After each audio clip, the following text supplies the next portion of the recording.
Hello everyone, my self सी ए काजल टेरोलिया।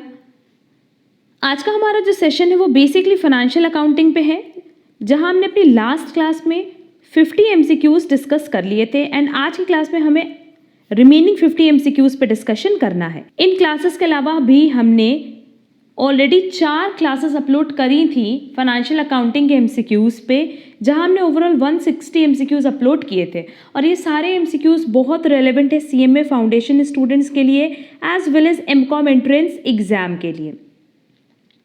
अगर आपने वो सारी क्लासेस कवर नहीं की है तो कोई बात नहीं, आपको सबकी लिंक डिस्क्रिप्शन बॉक्स में मिल जाएगी। आप वहाँ से वो क्लासेस ज़रूर से कवर कर लेना सो दैट आपके बेसिक कॉन्सेप्ट्स क्लियर हो पाए रिलेटेड टू फाइनेंशियल अकाउंटिंग। चलो फिर हम लोग अपना आज का सेशन स्टार्ट करते हैं, जहां हम लोग नेक्स्ट 50 एमसीक्यूज डिस्कस करेंगे related to financial accountings. Next, from the following details calculate annual depreciation on the coal mine. Coal mine purchase की गई है 10,50,000 की। एडिशनल एक्सपेंसेस जो इनकर्ड किया गया है डेवलपमेंट ऑफ कोल माइन में वो है 2 lakh. Total coal expected from the coal mine is 1 lakh metric ton. Expected value of coal mine after exhausting coal resources is rupees 50,000, that is a scrap value, and coal production during 1920 was 5,000 metric ton.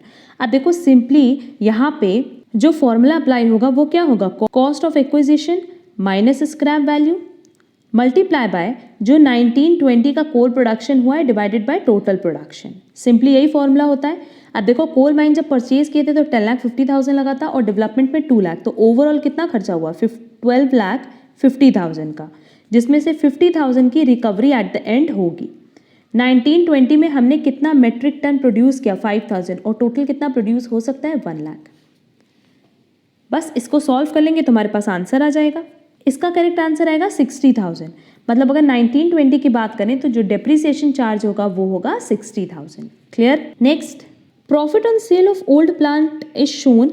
अगर मान लो आप old plant बेच रहे हो, उससे जो भी profit और लॉस होता है, तो पहली बात ये याद रखना कि वो किस तरह का प्रॉफिट लॉस है, अबनॉर्मल। दैट इज वो अबनॉर्मल आइटम है। क्यों? क्योंकि हम कभी भी प्लांट या machinery that is fixed asset purchase नहीं करते हैं रीसेल के पर्पज से। जब वो बेसिकली डेप्रिशिएट हो जाता है तो उसको मार्केट में सेल करना पड़ता है, या हम उसकी यूजफुल लाइफ खत्म होने पे उसको मार्केट में सेल कर देते हैं। तो उससे जो भी प्रॉफिट लॉस आता है वो क्या होता है, अबनॉर्मल आइटम। और जो भी उसको सेल करने पे प्रॉफिट या लॉस आता है उसको हम कहाँ रिकॉर्ड करते हैं, पीएल अकाउंट में। प्रॉफिट है तो बाई साइड और लॉस है तो टू साइड। क्लियर। ऑप्शन देखो क्या दिया है, being a non operating item ignored, PL account, in PL appropriation account, in trading account. Correct answer क्या होगा, B. Next, in an account if debit side is more than credit side the balance is known as। अगर debit side बड़ा है तो उसको हम क्या बोलते हैं, डेबिट बैलेंस। और अगर क्रेडिट साइड बड़ा होता है तो हम उसको क्रेडिट बैलेंस बोलते हैं। क्लियर। तो करेक्ट आंसर क्या होगा, B, debit balance.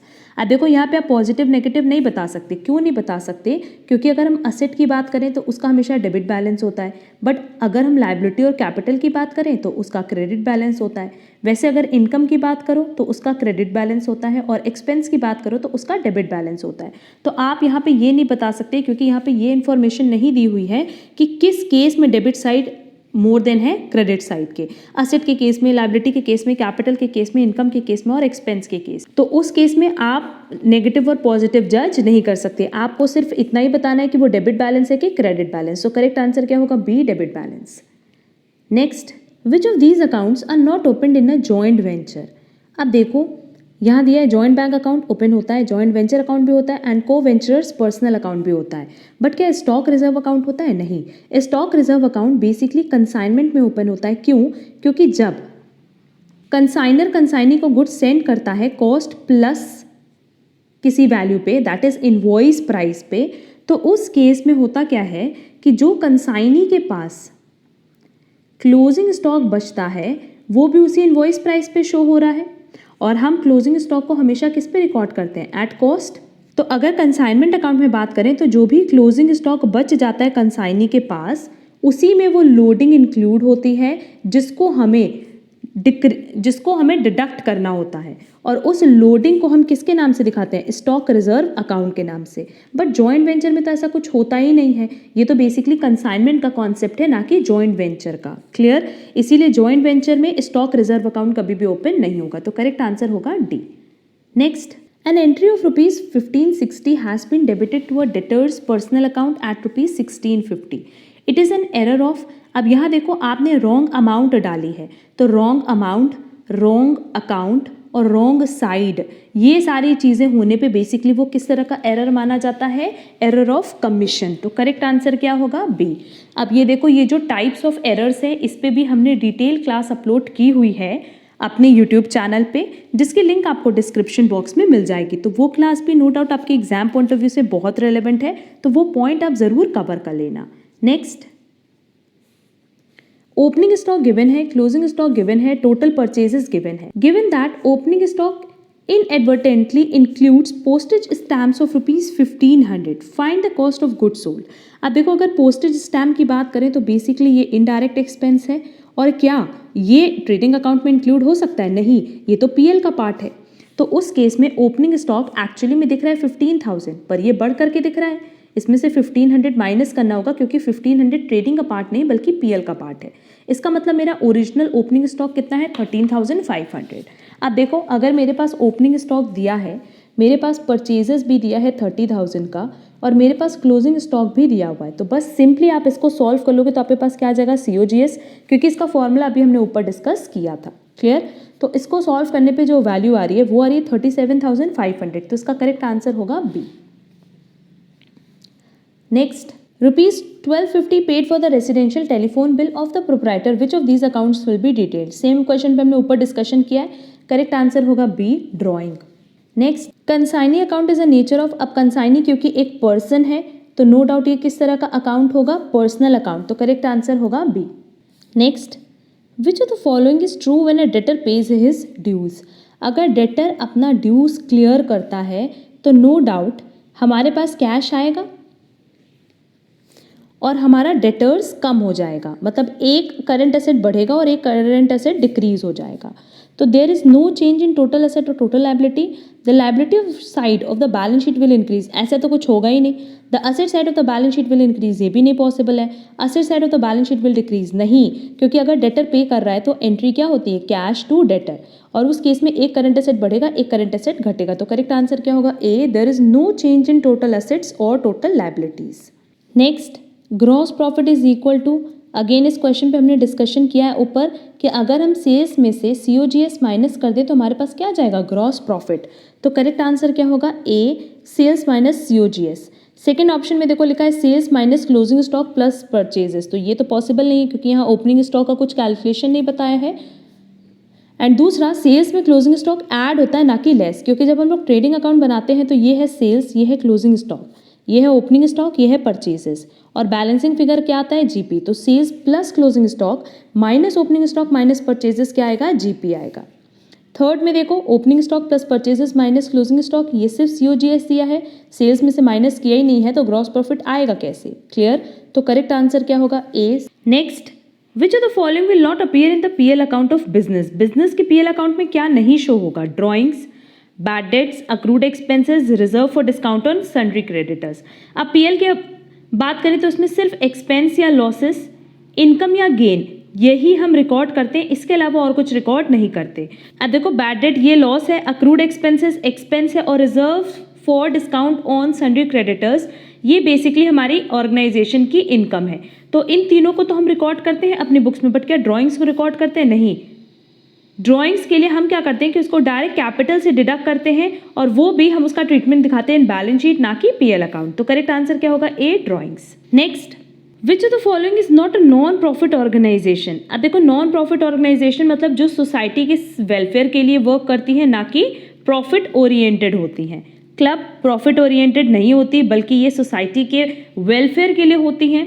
School, hospital, अगर इन तीनों की बात करें तो ये नॉन प्रॉफिट ऑर्गेनाइजेशन है। बट पार्टनरशिप फर्म कभी भी अपना मोटिव नॉन प्रॉफिट का नहीं रख सकती, क्योंकि पार्टनरशिप फर्म बनने की सबसे बेसिक कंडीशन यही होती है कि वहाँ पे आपको प्रॉफिट या लॉस शेयर करना होता है, और आप जो बिजनेस करते हो वो इसी मोटिव से करते हो कि आप प्रॉफिट जनरेट करोगे।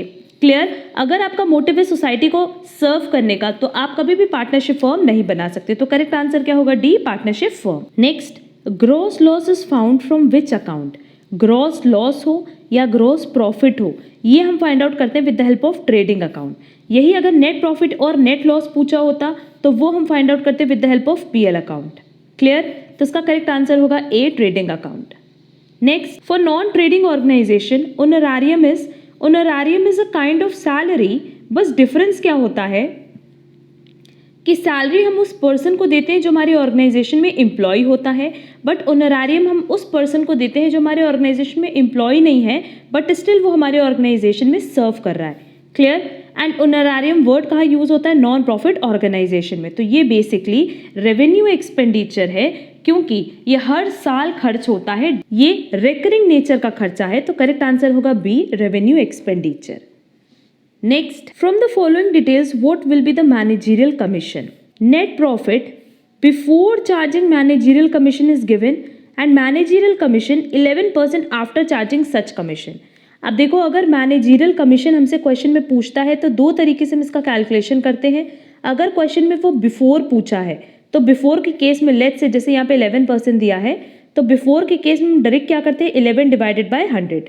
बट इफ इन केस मान लो आफ्टर चार्जिंग बोला है सच कमीशन, तो उस केस में हम लोग मल्टीप्लाई किससे करेंगे 11 डिवाइडेड बाय 100 प्लस 11। क्लियर? अब इस क्वेश्चन में देखो हमारे पास जो नेट प्रॉफिट दिया है वो बिफोर चार्जिंग सच कमीशन दिया है, तो सिंपली हम लोग क्या करेंगे डायरेक्टली फॉर्मूला अप्लाई करेंगे 11 डिवाइडेड बाय 100 कि अगर 65,000 हमारा नेट प्रॉफिट है बिफोर चार्जिंग सच कमीशन, तो डायरेक्टली अगर इस पे 11% कैलकुलेट कर ले तो हमारे पास मैनेजरियल कमीशन की फिगर आ जाएगी जो कि आएगी 7150। तो करेक्ट आंसर होगा सी, 7150।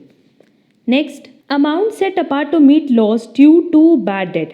जो बैड डेट के लिए बेसिकली हम लोग बनाते हैं वो क्या होता है? प्रोविजन, क्योंकि फ्यूचर में हम ये मानते हैं कि हमारा इतना पैसा डूब सकता है, इसलिए हम उसके लिए प्रोविजन बना करके चलते हैं। बेसिकली हम ये मानते हैं कि इतना लॉस हमारा फ्यूचर में हो सकता है on the basis of our past experience. Clear? तो करेक्ट आंसर होगा D, provision. Next, Which of the following statements is true regard to written down value method of depreciation? अब देखो WDV में सिर्फ एक ही चीज़ होती है कि जो रेट है वो भले फिक्स होगा 10%, बट जो अमाउंट आती है डेप्रिसिएशन की वो हर साल डिक्रीज होती है। लेट्स से मेरे पास असेट की वैल्यू है 10,000 और मेरा रेट ऑफ डेप्रिसिएशन है 10%। तो फर्स्ट ईयर 10,000 का 10% लगेगा 1,000, बैलेंस कितना बचा 9,000। अब फिर 9,000 पे 10% अप्लाई करेंगे तो आएगा 900। तो अगर आप देखो कि अमाउंट ऑफ डेप्रिसिएशन वो हर साल डिक्रीज होती है। क्लियर? बट एक और चीज़ याद रखना कि SLM में स्ट्रेट लाइन मेथड में एट द एंड असेट की वैल्यू जीरो आती है। क्यों? क्योंकि अगर मान लो 10,000 का हमारा असेट है और हमें उसको 5 साल तक चलाना है, 5 यूजफुल लाइफ है, तो हम क्या करते हैं कि हर साल इक्वल डेप्रिसिएशन देते हैं जिससे एट द एंड हमारे पास वैल्यू कितनी बचती है 0। बट WDV में कभी भी हमारे एसेट की वैल्यू 0 नहीं बचेगी। अब देखो लिखा है the rate at which the asset is return of reduces year after year. No, rate reduce नहीं होता, रेट तो फिक्स होता है, अमाउंट रिड्यूस होता है डेप्रिसिएशन का। The amount of depreciation provided reduces from year to year, ये correct है।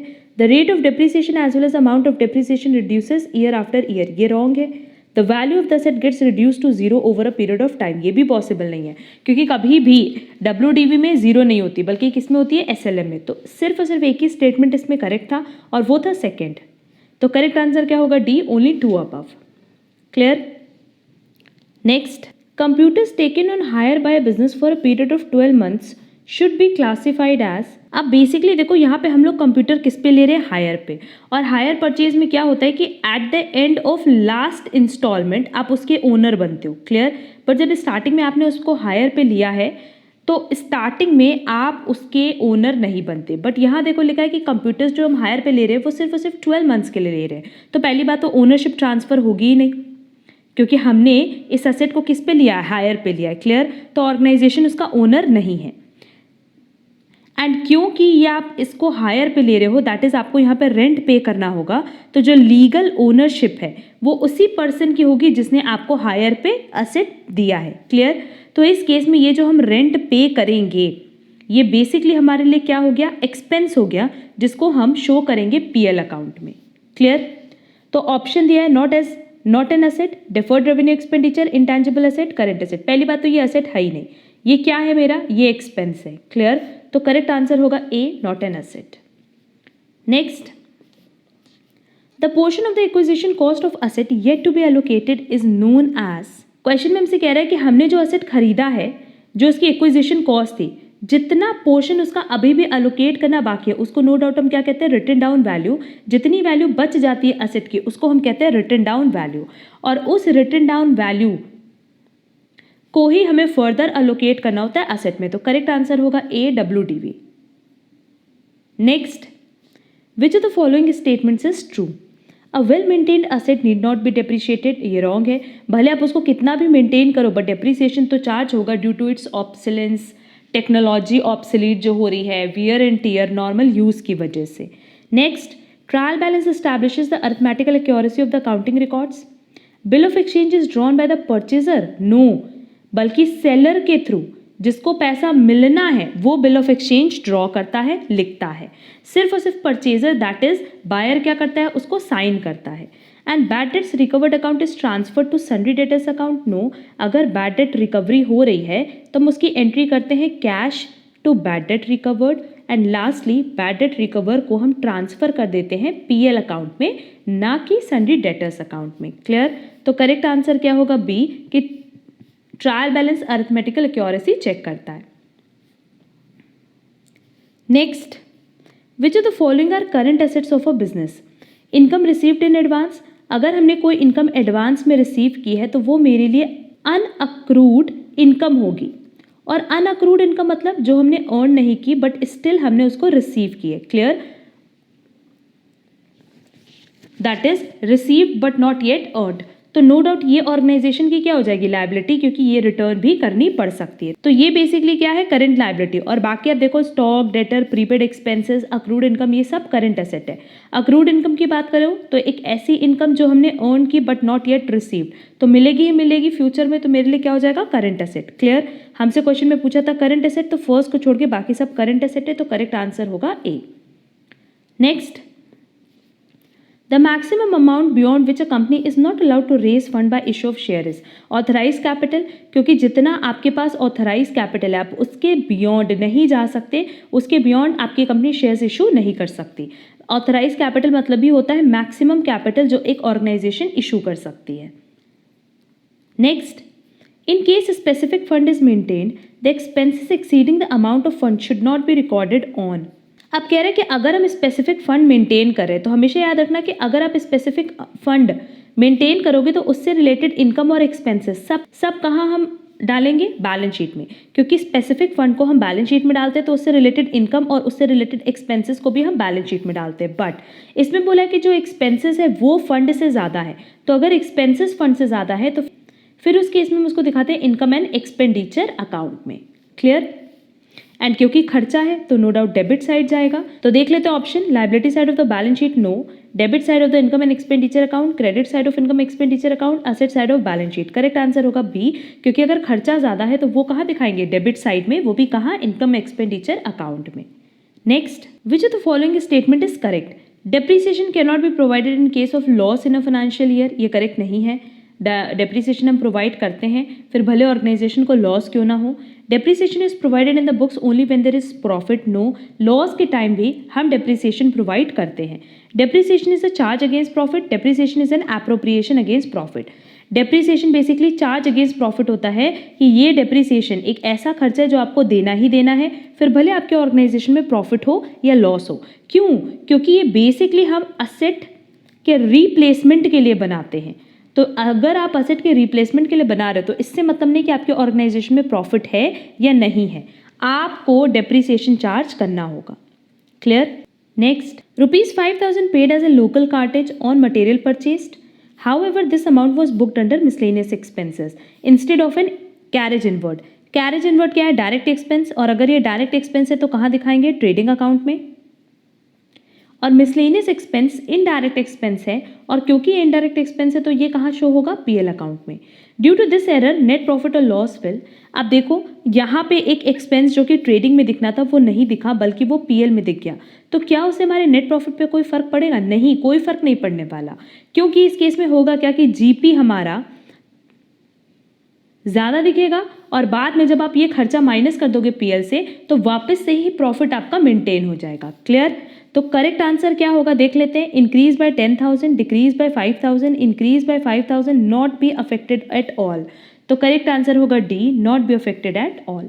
Next, goods of invoice value of 2,40,000 sent out to consignee 20% profit on cost, the loading amount will be. अब देखो invoice value कितनी है 2,40,000 और invoice value मतलब क्या होती है कॉस्ट प्लस प्रॉफिट इस इक्वल टू बनता है इनवॉइस प्राइस। अब क्वेश्चन में हमसे कह रहा है कि 20% प्रॉफिट है ऑन कॉस्ट, मतलब अगर कॉस्ट 100 है तो प्रॉफिट कितना होगा 20 और इनवॉइस प्राइस कितना होगा 120। मतलब 2,40,000 किसको रिप्रेजेंट कर रहा है 120 को, और हमें कौन सी फिगर चाहिए प्रॉफिट की। तो देखो अगर 2,40,000 120 की वैल्यू को रिप्रेजेंट कर रहा है तो लोडिंग कितना होगा, सिंपली इसको कैलकुलेट करने पे आंसर कितना आएगा 40,000। तो करेक्ट आंसर होगा ए 40,000 कि 2,40,000 में 2 लाख हमारी कॉस्ट है और बाकी 40,000 क्या है profit, that is loading. Next, raw material consumed given है, क्लोजिंग स्टॉक गिवन है, ओपनिंग स्टॉक गिवन है, परचेजेस पूछा है। अब देखो इसका फॉर्मूला है कि raw material consumed is equal to opening stock plus purchases minus closing stock. मतलब रॉ मटेरियल का जितना ओपनिंग स्टॉक था प्लस हमने इस साल जितना रॉ मटेरियल खरीदा माइनस जितना हमने रॉ मटेरियल का क्लोजिंग स्टॉक रखा है। अगर हम ये वैल्यूज़ अगर हम इसको कैलकुलेट करें तो सिंपली हम क्या कैलकुलेट करें रॉ मटेरियल कंज्यूम की ड्यूरिंग द ईयर हमने एक्चुअल में कितना ऑर्गेनाइजेशन के लिए रॉ मटेरियल कंज्यूम किया है। क्लियर, तो हमारे पास 50,000 दिया है, हमारे पास opening stock of raw material दिया है, परचेजेस नहीं दिया है but closing stock of raw material भी दिया है। सिंपली इसको कैलकुलेट करने पे हमारे पास फिगर आएगी, ये होगा 2,000 प्लस एक्स। इसका मतलब हमने ड्यूरिंग द ईयर कितना रॉ मटेरियल खरीदा है 48,000। क्लियर, तो करेक्ट आंसर होगा सी 48,000। Next, current liabilities mean, current liabilities का मतलब सिंपली जो विद इन 12 मंथ्स रीपे हो जाए।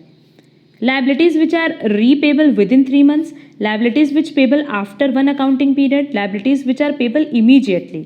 करेक्ट आंसर होगा D, liabilities which are payable within 12 months कि 12 महीने के अंदर अंदर आप उसको पे कर दो। Next, joint venture is a partnership with no firm for indefinite period formed for 5 years all the 3। अब देखो अगर हम लोग जॉइंट वेंचर की बात करें तो जॉइंट वेंचर एक ऐसा बिजनेस अरेंजमेंट है जो कि हमेशा एक पर्टिकुलर पर्पस के लिए बनता है, पर्टिकुलर प्रोजेक्ट के लिए बनता है, और जैसे ही वो पर्टिकुलर पर्पस और प्रोजेक्ट कंप्लीट हुआ आपकी जॉइंट वेंचर ऑटोमेटिकली डिसॉल्व कर जाएगी, खत्म हो जाएगी। क्लियर, एंड उसके अलावा एक सबसे इंपॉर्टेंट पॉइंट कि जॉइंट वेंचर में कोई भी फर्म का नेम ना भी हो तो भी कोई प्रॉब्लम नहीं होती है। क्लियर, यहाँ पे हम फर्म नेम नहीं बनाते, उसकी कोई ज़रूरत नहीं। तो करेक्ट आंसर क्या होगा A with no firm name. Indefinite period के लिए नहीं हो सकता एंड 5 साल के लिए भी नहीं बन सकता क्योंकि एक पर्टिकुलर प्रोजेक्ट के लिए बनता है। जब तक वो प्रोजेक्ट चलेगा तब तक आपका जॉइंट वेंचर चलेगा और उसके बाद आपका जॉइंट वेंचर खत्म हो जाएगा। Next, outstanding subscription. अब देखो सब्सक्रिप्शन मतलब क्या हो गया, नॉन प्रॉफिट ऑर्गेनाइजेशन के लिए ये इनकम है एंड अगर ये आउटस्टैंडिंग है मतलब अभी फ्यूचर में मिलनी है। सब्सक्रिप्शन मतलब उनको सब्सक्राइब करने के लिए पब्लिक को पैसा देना होता है। तो बेसिकली ये जो सब्सक्रिप्शन है वो एनपीओ के लिए क्या है, इनकम है। अगर कुछ सब्सक्रिप्शन अभी मिलनी बाकी है ऑर्गेनाइजेशन को तो वो उसके लिए क्या होगी, असेट। तो करेक्ट आंसर होगा B. Next, the main object of non profit organisation is to earn profit, to serve the society, to prepare PL account, all of the above, but obvious to serve the society. क्योंकि non profit organisation का कभी भी motive profit earn करने का नहीं होता, profit generate करने का नहीं होता, बल्कि उनका मोटिव होता है सोसाइटी को सर्व करने का। तो करेक्ट आंसर होगा B. Expenses account will always have. अब देखो यहाँ पे हम सभी को क्लियर कर देते हैं कि अगर असेट है तो उसका बैलेंस हमेशा डेबिट होगा, लायबिलिटीज का कैपिटल का बैलेंस हमेशा क्रेडिट होगा, इनकम का हमेशा क्रेडिट होगा एंड एक्सपेंसेस का डेबिट। क्योंकि यहाँ पे तो सीधे सीधे आप नॉमिनल अकाउंट का रूल अप्लाई कर सकते हो और debit all expenses and losses, credit all income and gains. ये जो गोल्डन रूल्स है हमने इस पर भी ऑलरेडी क्लास अपलोड की हुई है जिसकी लिंक आपको डिस्क्रिप्शन बॉक्स में मिल जाएगी और वो क्लास पे आपके लिए बहुत रिलेवेंट है, तो वो क्लास आप जरूर से कवर कर लेना। क्लियर, अब देखो एक्सपेंसेस का नो डाउट हमें ऑप्शंस देखने की जरूरत नहीं है, सिंपली करेक्ट आंसर क्या हो जाएगा, C, debit balance. Next, customs duty will go to. Basically देखो कस्टम ड्यूटी या इम्पोर्ट ड्यूटी या डॉक चार्जेस तब लगता है जब हम अब्रॉड से गुड्स इंपोर्ट कराते हैं, मंगवाते हैं। क्लियर, अब इफ़ इन केस मान लो आप परचेज कर रहे हो गुड्स का रीसेल पर्पस के लिए या आप रॉ मटेरियल को परचेज कर रहे हो, तो दोनों ही केसेस में ये कस्टम ड्यूटी कहाँ चार्ज होगी? ट्रेडिंग में। और ट्रेडिंग में कहाँ? Debit side. क्यों? क्योंकि ये हमारा खर्चा है। तो करेक्ट आंसर होगा B, trading account. Next, which of the following is are the advantages of preparing bills of exchange. अब देखो, बिल्स ऑफ एक्सचेंज बनाने का फायदा ये होता है कि हमारे पास प्रूफ होता है उस डेट का जो हमने किसी दूसरे पर्सन को दिया है। बेसिकली बिल्स ऑफ एक्सचेंज तब होता है जब आप क्रेडिट पे सेल करते हैं, तो अगर आपने क्रेडिट पे सेल किया तो कुछ ना कुछ इन रिटर्न प्रूफ चाहिए, सो दैट आपको फ्यूचर में आपका पैसा मिल सके। क्लियर? तो करेक्ट आंसर होगा A, proof of debt. A, proof of date.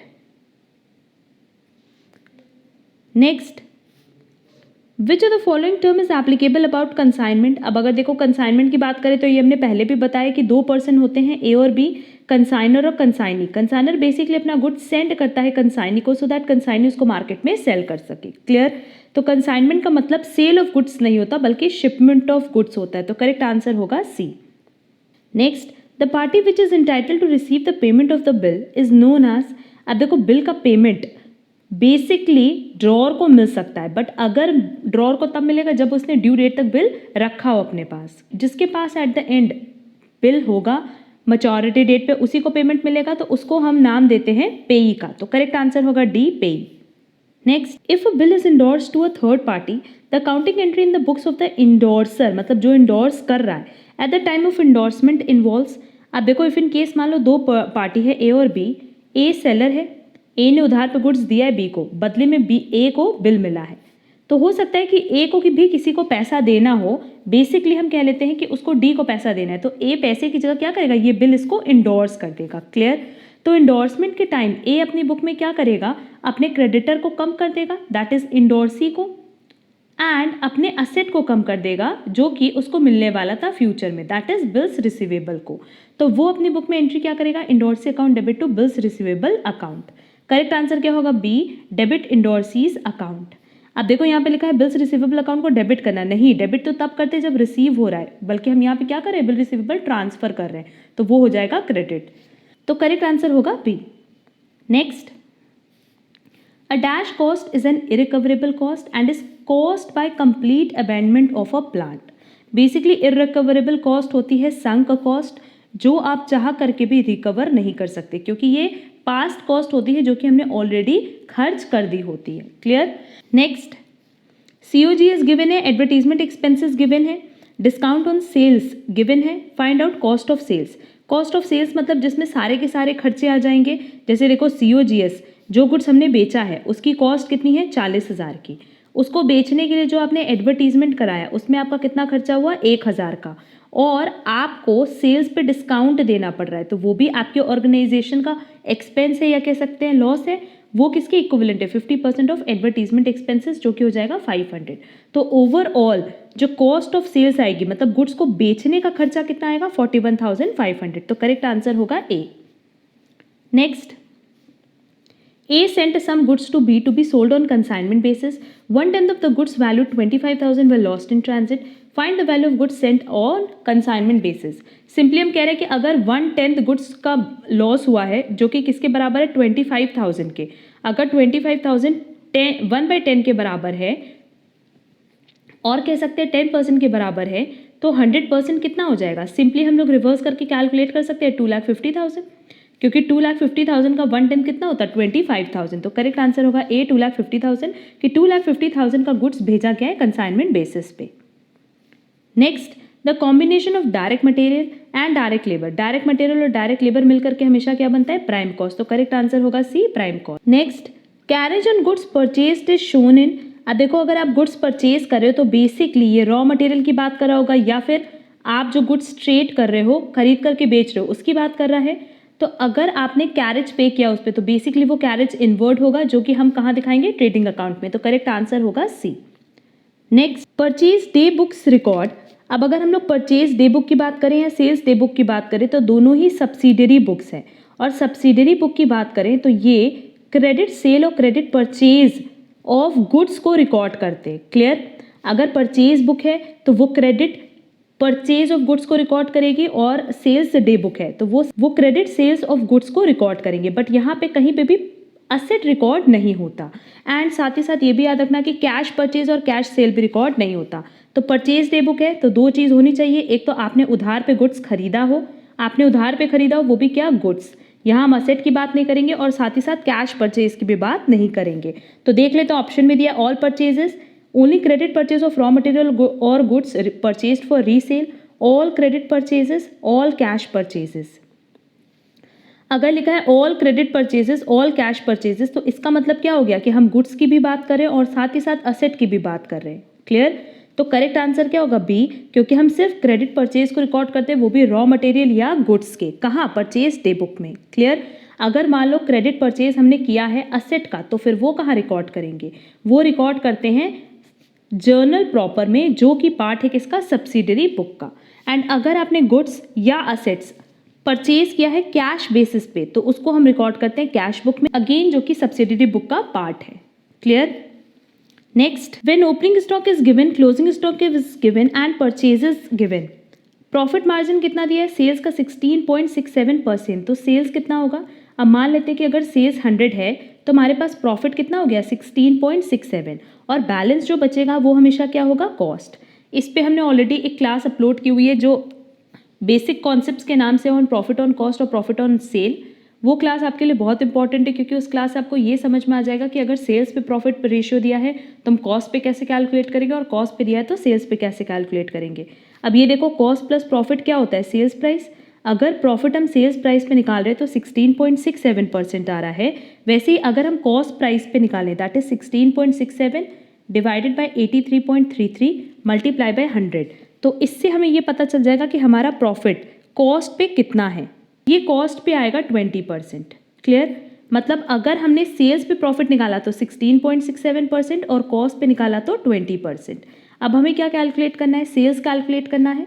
Sales के लिए सिंपली हम क्या करेंगे, COGS प्लस प्रॉफिट कर दें तो मेरे पास सेल्स आ जाएगा। अब COGS में देखो, ओपनिंग स्टॉक दिया है, परचेजेस दिया है, क्लोजिंग स्टॉक दिया है। ऊपर हमने पहले हमने COGS का फॉर्मूला बताया ही है कि COGS किसके बराबर होता है, opening stock plus purchases minus closing stock. तो अगर हम ओपनिंग स्टॉक प्लस परचेजेस करें और माइनस क्लोजिंग स्टॉक कर दे तो 2 लाख आएगा, और 2 लाख का 20%, क्योंकि कॉस्ट पे प्रॉफिट कितना है, 20%, तो ये हो जाएगा GP कितना, 40,000। तो ओवरऑल हमारी सेल्स कितनी आ गई, 2,40,000। तो करेक्ट आंसर होगा A, 2,40,000। Next, prime cost plus factory overheads is known as work cost और फैक्ट्री कॉस्ट। ये हमने अपनी कॉस्ट शीट की क्लास में बताया, तो इसका करेक्ट आंसर होगा D, both B and C. Next, which one of these documents is not required for bank reconciliation. BRS के लिए क्या यूज नहीं आता, बैंक स्टेटमेंट की जरूरत होती है, previous year balance sheet, bank passbook की जरूरत होती है, bank column of cash book की जरूरत होती है। बेसिकली कैश बुक और पासबुक की जरूरत होती है, और इसके अलावा और कोई डॉक्यूमेंट रिक्वायर्ड नहीं होता। तो करेक्ट आंसर होगा B, previous year balance sheet. Next, if the rate of GP on sale is given and COGS is given, आप GP कैलकुलेट कर सकते हैं, क्योंकि देखो अभी हमने ये चीज़ बताया कि अगर सेल्स पे हमारे पास प्रॉफिट दिया है तो हम उसको कॉस्ट पे कैसे निकालेंगे, 20 डिवाइडेड बाय 80 मल्टीप्लाई बाय 100, तो हमारा कॉस्ट पे प्रॉफिट आ गया 25%। COGS गिवन है, सीधे सीधे अगर हम इसका 25% निकालें तो हमारे पास प्रॉफिट आ जाएगा, जो कि आएगा 50,000। तो करेक्ट आंसर क्या होगा, A, 50,000। Next, all receipts from sale of consumable items treated as. अब देखो, अगर आप कंज्यूमेबल आइटम्स को सेल कर रहे हो तो ये किस तरह का आपका इनकम हुआ, रेवेन्यू इनकम। क्यों? क्योंकि बेसिकली ये रिकरिंग इनकम है जो कि साल में कई बार अराइज करेगी। तो करेक्ट आंसर होगा B, revenue receipts. Next, the main object of non profit organisation is to serve the society. ये क्वेश्चन हमने ऊपर भी डिस्कस किया था। Next, receipt and payment account is a basically equivalent to cash account होता है, और क्योंकि कैश अकाउंट एक असेट है जो कि रियल अकाउंट होता है, तो रिसीट एंड पेमेंट अकाउंट भी क्या होगा, real account. Receipt and payment account का ओपनिंग बैलेंस भी कैश एंड बैंक को शो करता है और क्लोजिंग बैलेंस भी। इसके अलावा हम बता दें कि नॉन प्रॉफिट ऑर्गेनाइजेशन में हमने पूरा डिटेल डिस्कशन किया है, इसकी लिंक आपको डिस्क्रिप्शन बॉक्स में मिल जाएगी, तो वहां से वो क्लास आप जरूर कवर कर लेना, सो दैट आपका नॉन प्रॉफिट ऑर्गेनाइजेशन का कंप्लीट कॉन्सेप्ट क्लियर हो जाए। एक बोनस क्वेश्चन है यहाँ पे, property received as a result of the will of the deceased person. जिस पर्सन की डेथ हो जाए और वो अपनी विल में लिख करके जाए कि हम अपनी पूरी की पूरी प्रॉपर्टी डोनेट कर रहे हैं, दैट इज़ किसी नॉन प्रॉफिट ऑर्गेनाइजेशन को दे रहे हैं, तो इस पूरे प्रोसेस को हम कहते हैं लीगेसी। क्लियर? तो करेक्ट आंसर होगा ए। अब यहाँ देखो हमने ओवरऑल 101 क्वेश्चंस का डिस्कशन कर लिया। लास्ट क्लास में 50 किया था और करंट ईयर आज की क्लास में 51 क्वेश्चंस का डिस्कशन किया है। ये सारे एमसीक्यूज बहुत रेलेवेंट है आपके एग्जाम पॉइंट ऑफ व्यू से। आप अगर सीएमए फाउंडेशन स्टूडेंट्स की बात करो या एमकॉम एंट्रेंस की, दोनों ही लेवल पे ये सारे क्वेश्चंस बहुत रेलेवेंट है और इससे आपका पूरा का पूरा कॉन्सेप्ट्स भी क्लियर हो जाएगा रिलेटेड टू फाइनेंशियल अकाउंटिंग। तो उम्मीद करते हैं आपको हमारी आज की क्लास पसंद आई होगी। अगर आपको हमारी आज की क्लास पसंद आई है तो आप कमेंट बॉक्स में कमेंट ज़रूर करिएगा। आप वीडियो को लाइक एंड शेयर ज़रूर करिएगा। एंड अगर आप हमारे चैनल पर नए हो तो आप हमारा चैनल सब्सक्राइब ज़रूर कर देना, सो दैट आपको आगे की क्लासेस की नोटिफिकेशन मिल पाए। अगर आपको आज की क्लास से रिलेटेड कहीं पे भी कोई डाउट होगा तो आप कमेंट बॉक्स में कमेंट करके पूछ सकते हो। हम लोग मिलेंगे हमारी नेक्स्ट क्लास में, जहां हम लोग बेसिकली कंपनी लॉ के एमसीक्यूज पे डिस्कशन करने वाले हैं। और कंपनी लॉ भी एक बहुत रेलेवेंट सब्जेक्ट है MCom entrance point of view से। तो हम लोग मिलेंगे हमारी नेक्स्ट क्लास में। आज के लिए बस इतना। Thank you so much.